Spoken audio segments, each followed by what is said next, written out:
When we talk about attraction, most people think of it as something external, something we do to make someone else feel drawn to us. But in reality, attraction is not about trying harder to win someone over. It's about being a person who naturally pulls others in. And that starts with one crucial shift, taking the focus off him and placing it back onto yourself.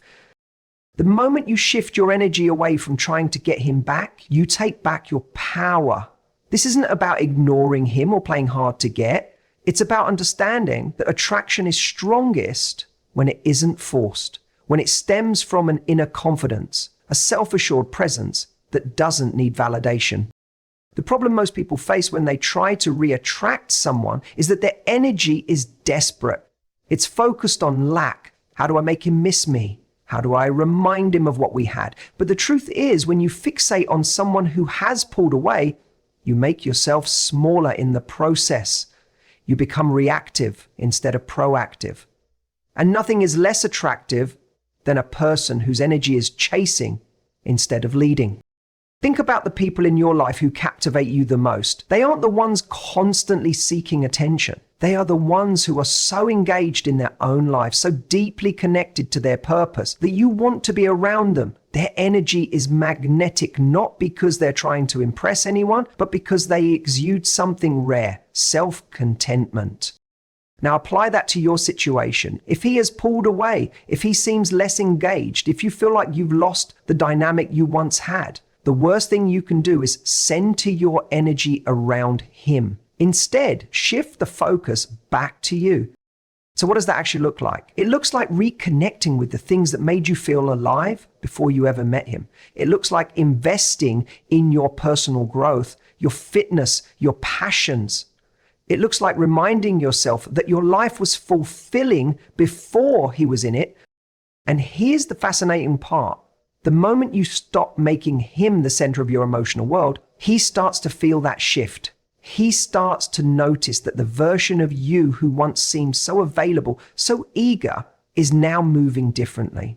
Human psychology tells us that we are drawn to what feels valuable, what feels just out of reach.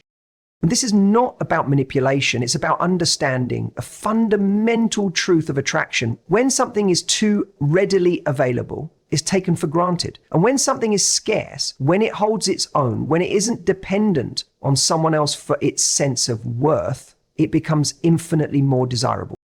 The reason this works is because it's not an act. It's a genuine shift in how you operate. If you do this with the goal of getting a reaction out of him, it won't have the same effect because deep down, you'll still be seeking validation.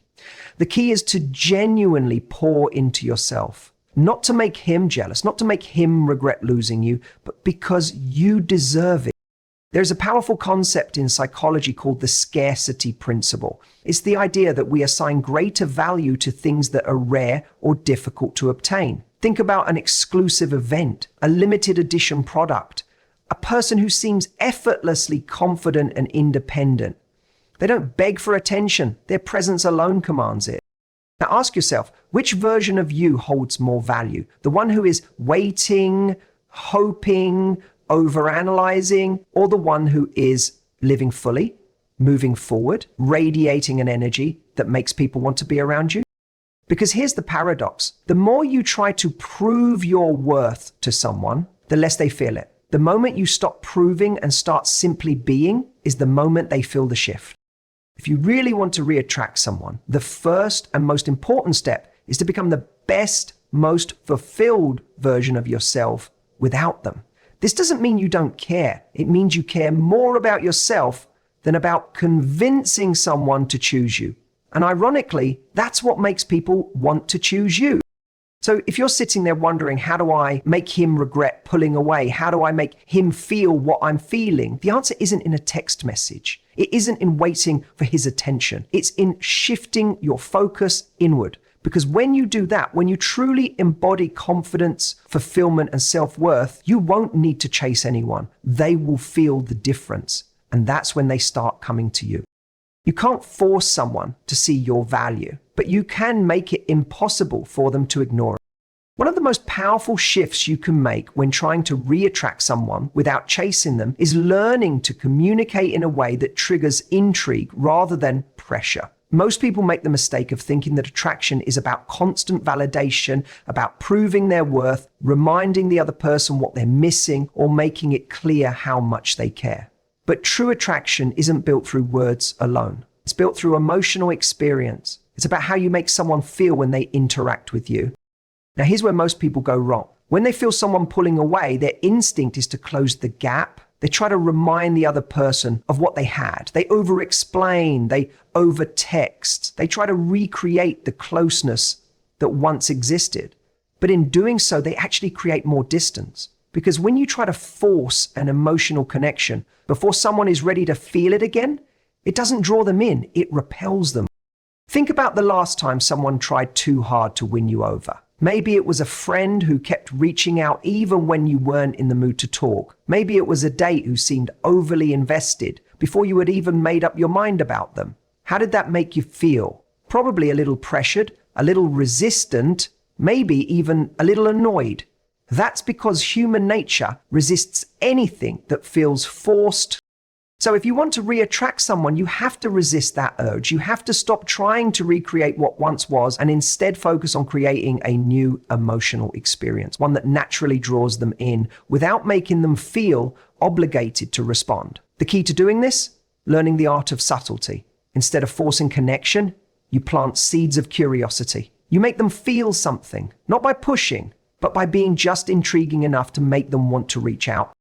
How does this play out in real life? Imagine you run into this person or you exchange a brief message. Instead of saying something that sounds like an emotional plea like, "I miss you. Do you ever think about what we had?" You say something that sparks curiosity, something playful, something that gives them just enough to feel intrigued, but not enough to feel certain.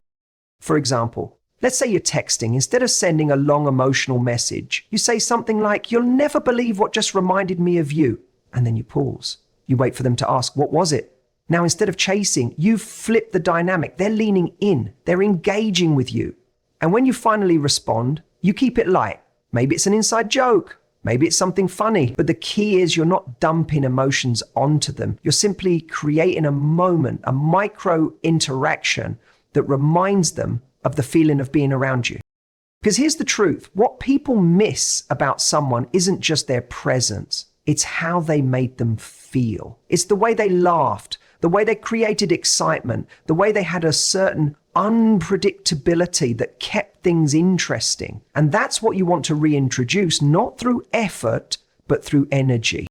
A great way to understand this is to think about movies. What makes a story compelling? It's not when everything is predictable, when all the emotions are handed to you on a silver platter. It's the tension, the build-up, the moments of curiosity that make you lean in. That's how attraction works too. If someone already knows exactly how you feel, exactly what you're thinking, and exactly where they stand with you, there's no intrigue. But if you create a little space, if you give them just enough to wonder, to question, to remember, that's when their mind starts filling in the blanks.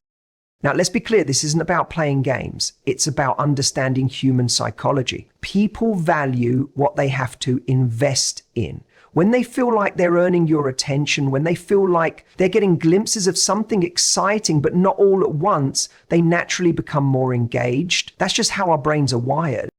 And the best part? When you communicate in this way, not out of neediness, but out of confidence, you begin to enjoy the process. You stop feeling like you're anxiously waiting for a response. Instead, you start to see attraction as something you control. Because when you are no longer giving everything away, when you are no longer over-explaining or over-proving, you create space for the other person to feel that pull toward you. So if you want to re-attract him without chasing, remember this: less is more. The less pressure you put on the interaction, the more freely attraction can grow. The less you try to convince, the more they will start to wonder. And the moment someone starts wondering about you, again, that's when you've already won half the battle.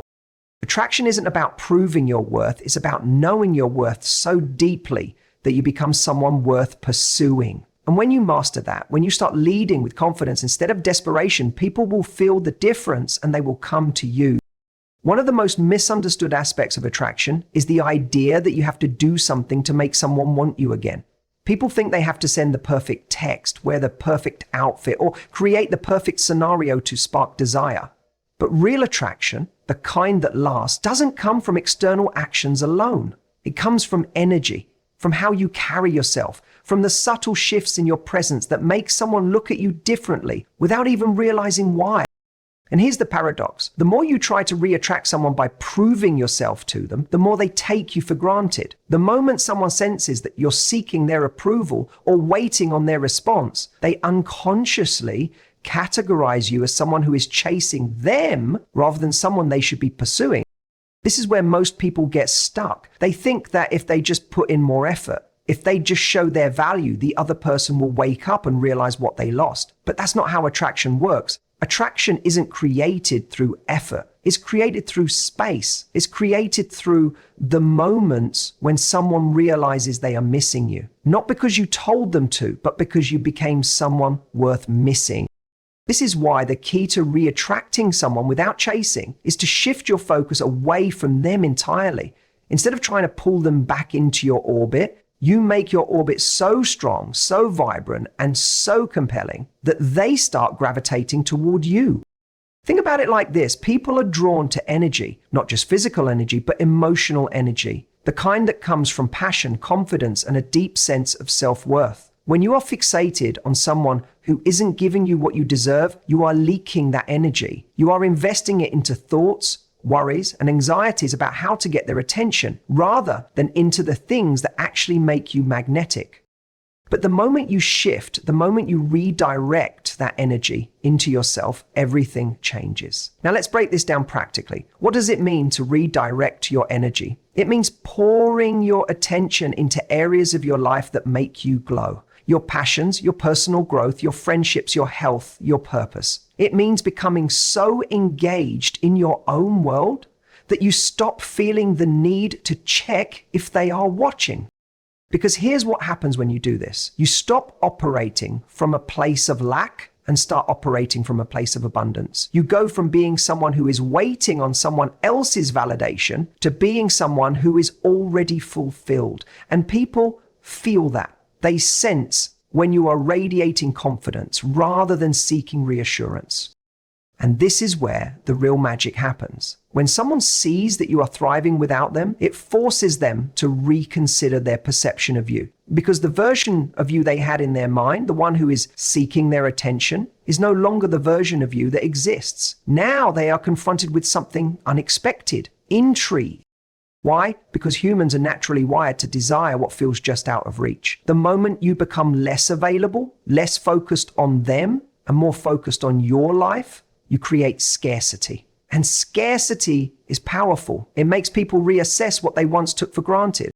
This is why the most attractive people aren't necessarily the ones who are the most physically perfect or the most available. They are the ones who exude a sense of independence, excitement, and purpose. They are the ones who make you feel like if you don't act fast, you might just lose them to something greater. And this is the exact energy you want to embody.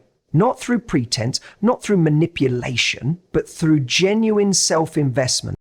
Now, some people hear this and think, so, I just ignore them? No, this isn't about playing games or pretending you don't care. It's about actually caring less.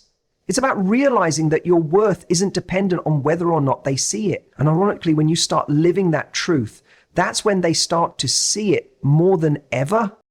Because here's the truth. Nothing is more attractive than someone who knows their value and refuses to settle for less than they deserve. Nothing makes someone regret losing you faster than realizing that you're not sitting around waiting for them. You're too busy being the kind of person they now wish they could have. So if you want to re-attract him without chasing, stop chasing. Stop trying to make him realize anything. Instead, shift all of that energy inward. Focus on becoming the version of yourself that is too radiant to ignore. Because when you do, you won't just make him regret losing you, you'll make everyone around you take notice. And suddenly it won't be about whether he wants you back, it'll be about whether you even want him anymore. One of the biggest mistakes people make when trying to re-attract someone is thinking that the answer lies in external gestures, sending the right text, looking a certain way, or acting in a way that they believe will elicit a specific reaction. But true attraction isn't built through performance, it's built through presence. It's about how you make someone feel when they're around you, and even more importantly, how they feel when you're not. And one of the most overlooked aspects of re-attraction is the power of mystery. Not mystery in the sense of playing games, but in the sense of being unpredictable, of not always being available, of having a life that exists beyond them, of being a person who is constantly evolving. Think about it. Why do we find certain things irresistible? Why does the beginning of a relationship feel so electric? It's because there is a sense of discovery, an element of the unknown. You don't know what the other person is going to do next, what their next move will be, or what part of them you will uncover. That curiosity is intoxicating. It pulls people in. But here's what often happens. As soon as we get attached to someone, we start becoming predictable. We fall into patterns. We become overly available. And worst of all, we stop being a source of excitement and challenge. And the moment that happens, we stop being chosen and start becoming assumed. This is why mystery is so powerful in re-attraction. When someone expects you to respond instantly and you don't, they start wondering. When they assume they know everything about you and then they realize there are parts of your life they don't have access to, they start paying attention again. When they thought they had you all figured out and then suddenly they don't, that's when desire kicks in. Now let's be clear, this isn't about manipulation. It's not about making someone feel insecure or playing mind games. It's about genuinely having a life that is so rich and fulfilling that it naturally creates an air of unpredictability. When was the last time you did something purely for yourself? When was the last time you made a decision that had nothing to do with them? Something that added excitement to your own life? Because the more you cultivate your own world, the more intriguing you become. Mystery isn't about withholding. It's about expanding your interests, your experiences, your conversations. It's about becoming someone who isn't static, someone who has layers, who is always growing, who has passions and stories that aren't centered around one person. And here's the magic of it. When you become this kind of person, you don't have to chase. You don't have to send that desperate text or try to force a reaction. You simply are someone worth thinking about. Someone who lingers in their mind even when you're not around.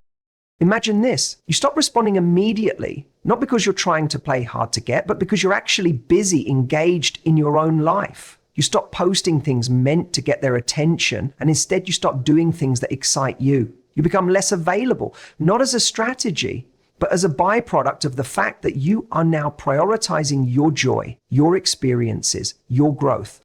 And suddenly they start noticing. They wonder what you're up to. They start paying closer attention. They begin to question whether they really had you in the way they once assumed. And that's when the shift happens. Because here's the truth. People don't crave what they already have. They crave what they feel they could lose. When you create mystery, not by pretending, but by genuinely living a life that doesn't revolve around them, you become someone who is constantly discovered, not someone who is assumed. And that is what keeps people coming back. So if you want to re-attract him without chasing, stop being predictable. Stop making it easy for him to take you for granted. Start becoming the version of yourself that is always evolving, always surprising, always expanding. Not because you want to get his attention, but because you deserve to be the kind of person who is endlessly fascinating to him, yes, but more importantly to yourself. One of the biggest misconceptions people have when trying to re-attract someone is the belief that they need to convince the other person to want them again. That if they just say the right thing, look a certain way, or prove their worth, everything will shift. But attraction doesn't work like that. It's not logical. It's emotional. It's not something you talk someone into. It's something they feel on a deep, almost instinctual level. And here's the key. The moment someone senses that they have you completely, without effort, without uncertainty, without any fear of losing you, they stop feeling the urgency to act. Because why would they? There's no tension, no contrast, no reason for them to question their position in your life.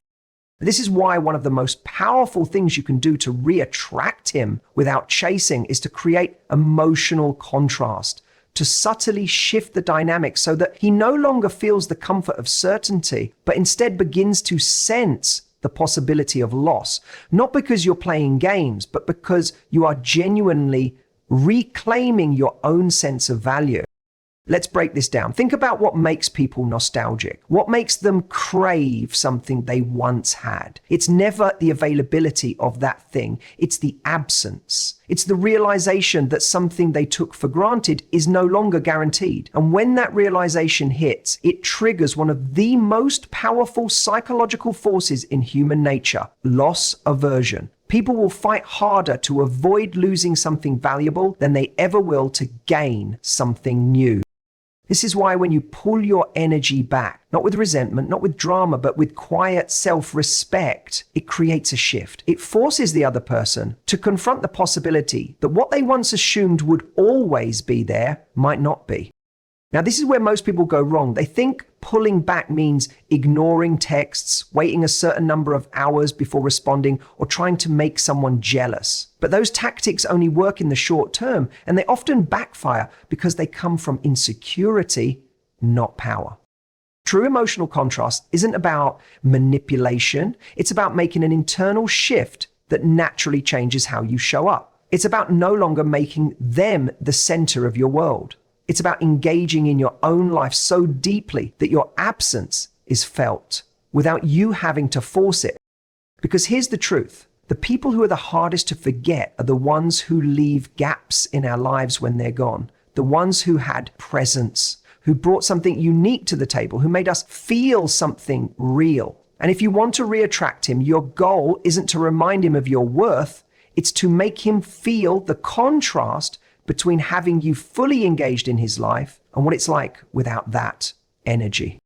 So how do you do that? You start by changing your default response patterns. If you've been over-explaining, justifying, or seeking validation, stop. If you've been available at the drop of a hat, pause. If you've been bending over backward to accommodate his needs while ignoring your own, shift. Not to punish him, not to make him chase, but to rebalance the equation. Because when you stop over-giving, stop over-explaining, stop proving yourself, something powerful happens. Space is created, and in that space, he starts to wonder, he starts to reflect, he starts to feel the shift. And that feeling is what makes someone reevaluate, what makes them second guess their decisions, what makes them start to miss what they once had. The key here is consistency. You can't do this for a day or two and expect a transformation. You have to truly embody it. You have to live in a way that shows, not tells, but shows that your world does not revolve around whether or not he is paying attention. And here's the paradox. The less you try to make someone feel your worth, the more they start to recognize it. The less you chase, the more they lean in. The less predictable you are, the more interesting you become. So if you want to re-attract him without chasing, shift the balance. Let him feel your absence in a way that makes him realize your presence was never something to take for granted. And in that realization, you become not someone he once had, but someone he now wants again. One of the most powerful truths about attraction is this: people don't fall for those who chase them, they fall for those who make them chase. But here's where most people misunderstand this dynamic. They think making him chase means playing hard to get, being distant, or using mind games. But true attraction, the kind that pulls someone back in without force, doesn't come from external tactics. It comes from internal shifts. It comes from the energy you exude when you're no longer seeking approval, validation, or a certain outcome. If you want to re-attract him without chasing, you have to embody a mindset of genuine detachment from the result. This doesn't mean you don't care. It means you don't need a specific reaction from him to feel good about yourself. And ironically, it's this very energy, this feeling of I'm good with or without you, that makes you magnetic. Think about it. We are naturally drawn to what feels valuable, and what determines value? Scarcity. Not in a fake manipulative way, but in the sense that something is not easily replaced. When someone senses that you are emotionally dependent on them, that you are waiting for them to validate your worth, they subconsciously register that as low value, because something that needs to be chosen is never as desirable as something that is chosen freely. Now, let's get practical. How do you shift into this mindset of true emotional independence? You do it by prioritizing yourself, not as a strategy, but as a lifestyle. You stop waiting for someone to notice you and start making yourself impossible to ignore. You stop trying to prove your worth and start living in a way that shows you already know it. The key to this is momentum. When we're fixated on someone, when we're waiting for a text, when we're analyzing their every move, what we're really doing is standing still. We're placing our emotional energy on hold, waiting for them to make a move before we decide how to feel. But this is the fastest way to lose attraction, because nothing is more unappealing than someone who has put their life on pause for another person. Instead of pausing, create forward motion. Fill your days with things that light you up. Engage in conversations that have nothing to do with him. Make plans that excite you. Not to make him jealous, not to prove a point, but because you deserve a life that is full, whether he is in it or not. And here's what happens when you do this. When you shift your energy away from him and toward your own growth, he feels it. He may not be able to articulate it, but on a gut level, he will sense that something is different. That the person who once gave him all their attention, who once made him feel like the center of their world, is now operating on a different frequency. And that feeling, the feeling that he no longer has guaranteed access to you, is what makes him start to pay attention. But here's the real beauty of this approach. The moment you stop needing him to notice, the moment you stop waiting for him to see your worth, you become free. You are no longer trapped in the exhausting cycle of seeking validation. And in that freedom, you gain something even more valuable than his attraction. You gain yourself. So if you take away one thing from this, let it be this. You don't win by making him regret losing you. You win by becoming so fulfilled, so engaged in your own life, that whether he comes back or not becomes irrelevant. And ironically, that's the very energy that makes him want to be part of your world again.